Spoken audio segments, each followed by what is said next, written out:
Let me tell you something that changed my entire life many years ago. I discovered that the greatest battles we ever fight do not happen in public, where everyone can see us, clap for us, or criticize us. The real battles happen inside our own mind, every single day, every single hour, and sometimes every single minute. And if we do not learn how to discipline our thinking, the mind becomes a wild horse, strong, fast, full of potential, but completely out of control. However, once you learn how to train that horse, once you learn how to harness it, suddenly that same mind can pull you toward every dream you've ever imagined. And I learned this lesson the hard way. I remember a time in my life when I was always busy, always moving, always working, but somehow I was not progressing. I was exhausted but not fulfilled, active but not effective, running but not arriving. And one day, a wise man asked me a simple question that felt like a hammer hitting the center of my soul. He said, "Young man, are you controlling your thoughts, or are your thoughts controlling you?" And I realized in that moment that most people spend their life reacting, not thinking. Their mind becomes a playground for fear, doubt, worry, and every negative idea that passes by. But the successful person, the fulfilled person, the extraordinary person, he disciplines his thinking the same way a sculptor shapes stone or a gardener shapes a tree, because nothing grows right without discipline, not even thoughts. So let me share with you the 3 great disciplines that transformed my thinking and ultimately transformed my future.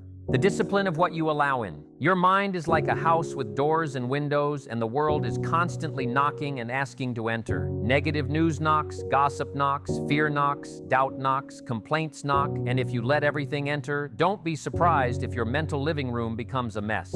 I learned this during the early years of my development. I was surrounding myself with people who always talked about what they didn't have, what couldn't work, and what someone else had done wrong. And without noticing, I started thinking the same way. I didn't become negative overnight. It happened slowly, silently, one thought at a time. So I made a critical decision. I decided to become the guardian of my own mind. I decided that not every thought deserves a seat at my mental table, not every fear deserves respect, and not every negative idea deserves attention. You must choose what enters your mind the same way you choose what enters your home. You wouldn't let a thief walk through your front door and steal your valuables. So why let negative thoughts walk into your mind and steal your confidence, your hope, and your potential? This is the first discipline. Protect your mind, filter everything, accept only what builds you, reject what breaks you. The discipline of what you focus on. Once you control what enters your mind, the next discipline is deciding what gets your focus. Because focus is the magnifying glass that turns sunlight into fire. Focus can make the small things appear huge, and the huge things seem small. Focus can make a minor problem feel like a tragedy, or a great dream feel reachable. Let me share a little story with you. There was a period in my life when everything seemed difficult. Every challenge looked bigger than it really was. Every setback felt heavier than it needed to be. And then one day I realized something important. The size of the problem wasn't the issue. My focus was,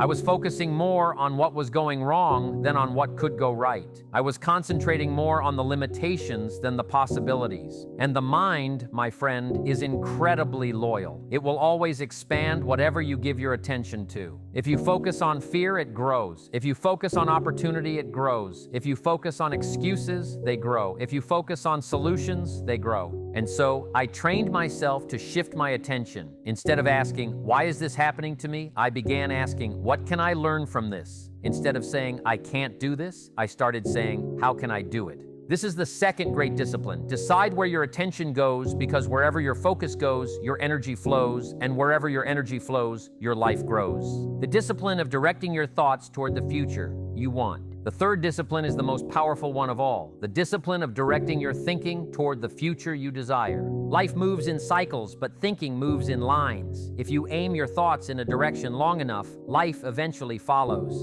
I remember sitting alone at my old desk many years ago, imagining a different life. I imagined better health, better friendships, better opportunities, better income, and better impact. At the time, none of those things looked possible, but I kept feeding that picture in my mind. Every morning, I revisited it. Every night, I strengthened it, and soon, that future became a magnet that pulled me forward. What you think about consistently shapes who you become eventually. If you think small, your life will shrink to match it. If you think big, your life will grow to meet it. If you think success, your actions will align with it. If you think doubt, you will hesitate until opportunity disappears. This is the discipline of intentional thinking. Not thinking by habit, not thinking by emotion, but thinking by design. You must design your thoughts the same way an architect designs a building, with clarity, purpose, and direction. Because if you don't design your thoughts, someone else will influence them, and life will shape you instead of you shaping life. So remember these 3 powerful disciplines. Guard what enters your mind. Control what your mind focuses on. Direct your thoughts toward the future you want. Your mind is a powerful tool, but it needs leadership. It needs direction. It needs discipline. Because disciplined thinking creates disciplined actions, and disciplined actions create a disciplined life, and a disciplined life creates results that most people only dream about. So starting today, speak to your mind and say, from now on, I am in charge of what I think. I decide what stays and what goes. I choose what grows and what dies. I lead my mind toward the life I desire. And if you do that long enough, consistently enough, passionately enough, your thoughts will become your allies. Your mind will become your advisor, and your future will become the masterpiece you always knew you were capable of building.